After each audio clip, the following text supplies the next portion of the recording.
दौरे पर, और वहां जाकर जो भारतीय कम्युनिटी है उसमें बहुत ठाके लगाकर तालियां बजा बजा कर जिक्र करते हैं उस बूढ़ी मां का जो कहीं वृद्धाश्रम में पड़ी हुई है। ये कहते हैं मेरी बात हुई एक मां से, जो पता नहीं कब बात होगी, बड़ी हैरानी की बात है, कौन से आश्रम की कौन सी मां से प्रधानमंत्री जी की बात हुई, जुमले गढ़ना इनसे सीखिए कोई।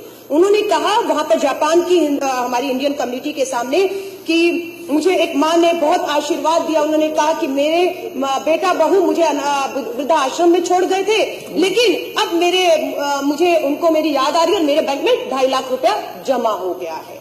वो माँ कहाँ है, वो कौन सा आश्रम है, कब बात हो गई प्रधानमंत्री जी से जिसका जिक्र वो जबान में जाकर कर रहे थे, ठाके लगा रहे थे। अध्यक्ष जी वो माँ मुझे मिल गई है, मैं बताना चाहती हूँ। और उस माँ ने मुझे कहा, जिस माँ की प्रधानमंत्री जी से बात हुई वही माँ उसी हिसाब से मुझे भी बता रही है कि मोदी जी को जाकर कह दीजिए कि मुझे नहीं मालूम मेरा बैंक खाता वो कौन सा है, मुझे नहीं मालूम मेरे बेटे ने कब और कैसे 2.5 लाख डाला है। अगर आपकी जानकारी में है मोदी जी तो जाइए मेरे बेटे को काला धन मेरे खाते में डालने के मामले में गिरफ्तार करिए, जेल में डालिए। और आशीर्वाद मैं आपको तब दूंगी जब वो माँ ये कह रही है कि मैं अपनी 4 दिन से पासबुक लेकर बैंक के धक्के खा रही हूँ, मैं अपनी पेंशन नहीं लगवा पा रही हूँ, मैं दवा नहीं ले पा रही हूँ, वो माँ रो रही है। ये मोदी जी को मैं बताना चाहती हूँ, ये वही माँ है जिस माँ ने आपको आशीर्वाद दिया था। अध्यक्ष जी सबसे बड़ी बात, खाता नंबर मैं बता रही हूँ ऑन रिकॉर्ड 5545100034। ये किसका अकाउंट नंबर है अध्यक्ष जी? पश्चिम बंगाल के भाजपा के जो खाता है पार्टी कार्यालय का खाता का नंबर बता रही हूँ, दोबारा बता रही हूँ 5545100034। मैं क्यों इसका जिक्र कर रही हूँ अध्यक्ष जी? प्रधानमंत्री देश के कहते हैं ये जानकारी बहुत खुफिया रखी गई है, किसी को इसकी जानकारी नहीं दी गई है। 8 तारीख की रात को 8:37 में घोषणा करते हैं और उसी दिन सुबह 500 और 1000 के नोट भाजपा कार्यालय बैंक के खातों में जमा करा देता है सुबह सुबह। ये कोई पूछेगा कि 1 करोड़ रुपया जो भाजपा के खाते में सभी के सभी 100 और 500 के नोट जमा कराए गए वो कैसे आए?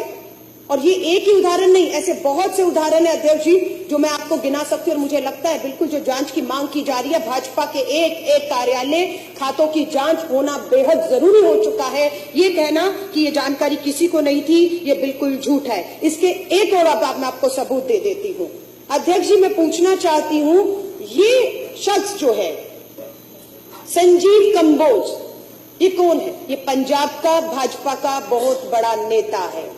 ये ट्वीट पर 2000 नोटों की गट्ठी की तस्वीर डालते हैं। और कब डालते हैं? मोदी जी घोषणा करते हैं देश के प्रधानमंत्री 8 तारीख की रात को। और संजीव कंबोज जो भाजपा के बहुत बड़े नेता है पंजाब से, वो ये खबर डालते हैं 10:53 सुबह 6 तारीख को, 6 नवंबर को, जब देश को नहीं पता था कि 2000 का नया नोट आने वाला, उसकी शक्ल क्या होगी। उसको आरबीआई जो है मोदी जी की प्रधानमंत्री की घोषणा के बाद जो है उस नोट को दिखाती है पूरे देश में कि वो नोट कैसा होगा। लेकिन भाजपा के इस नेता के पास इसकी जानकारी, इसकी तस्वीरें, ये नोट कैसे थे, ये तो देश जानना चाहेगा, कैसे इनको खबर थी इसकी। लेकिन इसका जवाब भाजपा का कोई नेता देने को तैयार नहीं है। उल्टा राष्ट्रवाद और देशभक्ति के नाम पर जिस तरह से निर्दोषों को मैं कहूंगी, क्योंकि चीफ जस्टिस ऑफ इंडिया के भी पूर्व चीफ जस्टिस ने भी कहा है कि जिनको फेक इनकाउंटर में मारा गया है उनका दोष कभी साबित ही नहीं हुआ, वो अभी अंडर ट्रायल थे। तो देशभक्ति के नाम पर, राष्ट्रवाद के नाम पर, आतंकवाद के नाम पर जिस तरह से निर्दोषों को फेक इनकाउंटर का शिकार बनाया जा रहा है, ठीक उसी तरह देशभक्ति राष्ट्रवाद के नाम पर, काले धन के नाम पर निर्दोषों को, 125 करोड़ की गरीब मजदूर आम आदमी किसानों को लाकर इन्होंने जो है वो सड़क पे खड़ा कर दिया है। शर्म आती है हमें, उस मां के आंसू नहीं दिखते। और सबसे बड़ी तो मैं निंदा करना चाहूंगी, शर्म आती है। कल तक जब कांग्रेस के नेता राहुल गांधी लाइनों में खड़े थे तो मोदी जी भाषण देकर ठाके लगा रहे थे कि मां का काला धन जमा करने के लिए एक बेटा लाइन में खड़ा है। और आज मैं कहूंगी, क्या देश के प्रधानमंत्री जी, आपकी भी माता जी को आज आपने 90 साल की उम्र में लाइन में खड़ा करने को एक फोटो कहूंगी, एक अपॉर्चुनिटी के तौर पे आपने देखा, 90 साल की मां को लाइन में खड़ा कर दिया। बहुत से बेटे हैं, मैंने 4000 का लाइन में खड़ा होकर निकाला और सबसे पहले 4000 में से 2000 लेकर मैं अपने 80 साल के करीब, मेरे पिताजी की उम्र होने वाली है, 75 साल के ऊपर मेरी माँ है, सबसे पहले अगर 4000 निकाला तो 2000 अपनी माँ को देकर आई कि माँ जरूरत हो तो रख लो, मुझे पता है आप लाइनों में नहीं लग पाओगे, आपको शुगर की बीमारी है। देश के प्रधानमंत्री 4000 बदलने के लिए अपनी माता जी को खड़े करते थे। बहुत सी माताओं की पेंशनें नहीं मिल पा रही हैं, वो रो रही हैं। अध्यक्ष जी, और मैं आपको बताती हूं, इसके अलावा बाबा रामदेव जी ने भाषण दिए थे, नरेंद्र मोदी जी का चुनावों में समर्थन किया था, काला धन आएगा और 15 लाख आएगा सबके खाते में। हम इसी देश का इंतजार कर रहे थे। जब मोदी जी घोषणा करने लग गए, मुझे लगा शायद काला धन वापस आ गया और सबके खातों में 15 लाख आने वाला है। लेकिन अध्यक्ष जी, होता क्या है, अभी एक अलवर की वीडियो जो है वो क्लिपिंग चल रही है किसी न्यूज चैनल की, उसमें बाबा रामदेव अलवर राजस्थान का कोई उपचुनाव होना है, उसके उम्मीदवार है, चांदनाथ प्रत्याशी है, उनके प्रचार में गए तो उनको भूल गए कि मेरे सामने माइक और कैमरे लगे हुए हैं। जो भाजपा के प्रत्याशी चांदनाथ हैं, वो बाबा रामदेव जी के कान में कहते हैं, अरे बड़ी मुसीबत आ गई, मेरा भी पैसा पकड़ा गया। ये उनके शब्द हैं। किसी ने कहीं से पैसे लाने में बड़ी दिक्कत हो रही है, हमारे पकड़े भी गए। अब बाबा रामदेव जी क्या कहते हैं, उनका हाथ पकड़ते, उन्हें चुप कराते, ये बात यहाँ बंद करो, बावले हो गए हो, यहाँ मत करो, फंस जाओगे।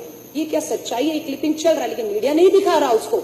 उसके ऊपर बाबा जी से नहीं पूछा जा रहा किसका कौन सा पैसा पकड़ा गया। ये वही बाबा रामदेव है जो आज पतंजलि में अंदर जो करोड़ों रुपए, मैं कह रही हूँ आपको, आप सरहद पे खड़े जवान का बाबा रामदेव हवाला दे रहे देशभक्ति के नाम पर।